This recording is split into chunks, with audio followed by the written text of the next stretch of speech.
اعوذ باللہ من الشیطان الرجیم، بسم اللہ الرحمن الرحیم۔ معزز و مکرم ناظرین اکرام، السلام علیکم ورحمۃ اللہ وبرکاتہ۔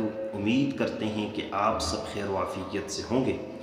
آج کی ویڈیو میں ہم بات کرنے والے ہیں ایک بہت ہی پاورفل اور مجرب آزمودہ وظیفے کی، اور یہ وظیفہ اسماء الحسنہ میں سے دو اسموں کا وظیفہ ہے، اور یہ جو دو نام ہیں یہ بڑے ہی پاورفل نام ہیں۔ ایک اسم ہے یا لطیفو اور دوسرا اسم ہے یا عزیزو۔ یا لطیفو یہ اسم بھی اپنے اندر بے شمار خاصیتیں رکھتا ہے، اور یا عزیزو بھی اپنے اندر بے شمار خاصیتیں رکھتا ہے۔ اگر یا لطیفو کو اکیلے پڑھا جائے تب بھی اس کے وظیفے میں بہت زیادہ اثر ہے، اور یا عزیزو کو الگ پڑھا جائے تو اس کے وظیفے میں بھی بہت زیادہ اثر ہے۔ لیکن جب آپ ان دونوں کو ملا کر پڑھیں گے تو اثر بہت زیادہ ہو جائے گا، اور بہت زیادہ اس سے آپ کو فائدہ حاصل ہوگا۔ تو اس لیے آج جو وظیفہ آپ کے گوش گزار کرنے لگا ہوں وہ ہے یا لطیفو یا عزیزو کا وظیفہ۔ اللطیف یہ رب تعالیٰ کا صفاتی نام ہے، العزیز یہ اللہ تبارک و تعالیٰ کا صفاتی نام ہے۔ اللطیف کے معنی ہوتے ہیں باریک بین کے، اللطیف کے معنی ہوتے ہیں نرمی کرنے والا، اور العزیز کے معنی ہوتے ہیں بے مثل غالب آنے والا۔ یا لطیف و یا عزیزو کا وظیفہ آپ کس مقصد کے لیے کر سکتے ہیں وہ میں آپ کے مختصراً گوش گزار کر دیتا ہوں۔ پہلے نمبر پر اسباب معیشت کے لیے، نوکری کے لیے، کاروبار کے لیے، رزق کی تنگی کے لیے، رزق میں فراوانی کے لیے، کثرت کے لیے آپ اس وظیفے کو کر سکتے ہیں۔ یعنی رزق کا، روزگار کا کوئی بھی معاملہ ہو، آپ ہمارے آج کے اس وظیفے کو کر سکتے ہیں۔ اگر آپ کو رزق کی تنگی ہے اور آپ کثرت چاہتے ہیں، رزق میں فراوانی چاہتے ہیں، آپ نے کاروبار شروع کیا چل نہیں رہا، آپ چاہتے ہیں کہ وہ چلنا شروع ہو جائے، آپ کی نوکری نہیں لگ رہی، ملازمت نہیں ہو رہی، آپ بار بار انٹرویوز میں شامل ہو رہے ہیں، امتحان دے رہے ہیں، کوششیں کر رہے ہیں، لیکن نوکری اور ملازمت آپ کو نہیں مل رہی، تو یہ وظیفہ آپ کے لیے ہے۔ آپ نے اس وظیفے کو ضرور کرنا ہے۔ آپ چاہتے ہیں کہ رزق میں برکت آ جائے تو آپ اس وظیفے کو کر سکتے ہیں۔ یہ ہے معیشت کے لیے، رزق کے لیے اور نوکری کے لیے، کاروبار کے لیے آپ اس وظیفے کو کر سکتے ہیں۔ اور دوسرا مقصد آپ کے ذہن میں جو ہو جس کے لیے آپ اس وظیفے کو کر سکتے ہیں وہ ہے رشتے کے لیے۔ رشتوں میں بندش کو ختم کرنے کے لیے یہ مجرب وظیفہ ہے۔ رشتوں کی رکاوٹوں کو دور کرنے کے لیے یہ وظیفہ آپ کر سکتے ہیں۔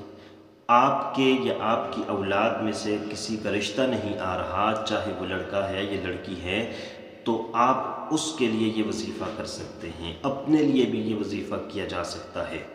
رشتوں کی تمام تر بندشیں، تمام تر رکاوٹیں دور ہو جاتی ہیں، چاہے وہ بندش والدین کی طرف سے ہو، چاہے وہ بندش اولاد کی طرف سے ہو، چاہے وہ بندش کسی اور کی طرف سے ہو، آپ اس کو ختم کر سکتے ہیں۔ یعنی آپ پیرنٹس کو ایگری کرنا چاہیں رشتے کے لیے تو آپ یہ وظیفہ کر سکتے ہیں۔ اگر آپ پیرنٹس ہیں اور آپ اپنی اولاد کو ایگری کرنا چاہیں تو آپ یہ وظیفہ کر سکتے ہیں۔ جہاں آپ رشتہ کر رہے ہیں ان لوگوں کو آپ اگر ایگری کرنا چاہیں تو اس کے لیے آپ یہ وظیفہ کر سکتے ہیں۔ رشتوں میں کوئی فرد رکاوٹ بنا ہوا ہے، اس کو ایگری کرنا چاہتے ہیں تو اس کے لیے آپ یہ وظیفہ کر سکتے ہیں۔ جس کا رشتہ کروا رہے ہیں وہ اگر خود رکاوٹ بنا ہوا ہے تو اس کو ایگری کرنے کے لیے آپ یہ وظیفہ کر سکتے ہیں۔ تو یہ وظیفہ آپ رشتوں کی تمام تر رکاوٹوں کو دور کرنے کے لیے کر سکتے ہیں۔ اور جن لوگوں کا رشتہ ہو کر ٹوٹ رہا ہے، بہت سی لڑکیوں نے ہمیں میسج کیے کہ ہمارا رشتہ ہو تو جاتا ہے لیکن بلا وجہ ٹوٹ جاتا ہے، تو وہ اس وظیفے کو کر سکتی ہیں۔ اس کے علاوہ بھی رشتے میں کسی بھی قسم کی رکاوٹ ہے، بندش ہے، نہیں ہو رہا تو یہ وظیفہ کیا جا سکتا ہے۔ تیسرے نمبر پر کسی کو آپ تابع کرنا چاہتے ہیں، کوئی آپ کی بات نہیں مان رہا، آپ چاہتے ہیں وہ آپ کی بات مان لے کسی بھی معاملے میں، تو آپ اس وظیفے کو کر سکتے ہیں۔ یہ وظیفہ کرنے کے ساتھ انشاءاللہ وہ آپ کی بات ماننے لگ جائے گا، آپ کی تابعداری کرنے لگ جائے گا، اور آپ اس سے جو بات منوانا چاہیں وہ مان جائے گا۔ چاہے وہ شوہر بیوی کا معاملہ ہو، چاہے وہ والدین اولاد کا معاملہ ہو، چاہے وہ کسی اور فرد کا معاملہ ہو، تو اس کے لیے یہ وظیفہ کیا جا سکتا ہے۔ چوتھے نمبر پر کسی بھی قسم کا غم ہے، پریشانی ہے، اس غم کو، اس پریشانی کو دور کرنا چاہتے ہیں تو آپ یہ وظیفہ کر سکتے ہیں۔ غموں سے نجات چاہتے ہیں، پریشانیوں سے نجات چاہتے ہیں، مصیبتوں سے نجات چاہتے ہیں، آفات بلیات سے بچنا چاہتے ہیں تو آپ اس وظیفے کو کر سکتے ہیں۔ 5ویں نمبر پر کوئی بیماری ہے، کسی بھی قسم کی بیماری ہے، اس بیماری سے شفا یابی چاہتے ہیں تو آپ اس وظیفے کو کر سکتے ہیں۔ گھر کے اندر کوئی بیمار ہے، اس کے لیے آپ کر سکتے ہیں، خود بیمار ہیں اپنے لیے کر سکتے ہیں۔ آپ اس وظیفے کو بیماری سے شفا یابی کے لیے کر سکتے ہیں۔ اتنا بہترین وظیفہ ہے کہ آپ ان 5 بڑے مقاصد کے لیے کر سکتے ہیں، اور جب آپ یہ وظیفہ کریں تو ان مقاصد میں سے جو بھی مقصد ہو اس کو آپ نے اپنے ذہن میں واضح طور پر رکھنا ہے۔ تو وظیفہ کرنے کا طریقہ کار یہ ہوگا کہ آپ نے اچھی طرح وضو کرنا ہے، اور اس کے بعد 2 رکعت نماز آپ نے پڑھنی ہے، اور یہ 2 رکعت نماز آپ نے نماز حاجت کے نام سے پڑھنی ہے۔ اس کے لیے ویڈیوز ہمارے چینل پر موجود ہیں، طریقہ کار موجود ہے۔ نیت کے اندر آپ صرف یہ کہیں گے کہ 2 رکعت نماز حاجت پڑھتا ہوں اللہ تبارک و تعالیٰ کے واسطے، اور اس طرح کے آپ نیت کریں گے۔ اسی طرح آپ ادا کریں گے ان 2 رکعتوں کو جس طرح عام نماز کو ادا کیا جاتا ہے۔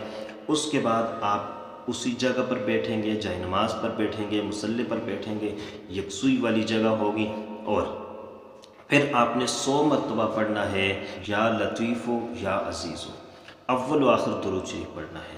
شروع میں 3 مرتبہ درود شریف پڑھنا ہے، پھر آخر میں بھی 3 مرتبہ درود شریف پڑھنا ہے، درمیان میں آپ نے یا لطیفو یا عزیزو کو 100 مرتبہ پڑھنا ہے۔ اس کے بعد آپ نے دعا مانگنی ہے، اور اس دعا کے اندر آپ نے اپنے مقصد کو رکھنا ہے۔ انشاءاللہ اس طریقے سے وظیفہ کریں گے، بہت پر اثر وظیفہ ہوگا، پر تاثیر وظیفہ ہوگا، اثرات ظاہر ہونا شروع ہوں گے۔ امید کرتے ہیں کہ آپ کو ہماری آج کی یہ ویڈیو پسند آئی ہوگی۔ اگر پسند آئی ہے تو لائک کیجئے گا، چینل پر نئے ہیں تو سبسکرائب بھی کیجئے گا۔ اللہ حافظ، السلام علیکم ورحمۃ اللہ وبرکاتہ۔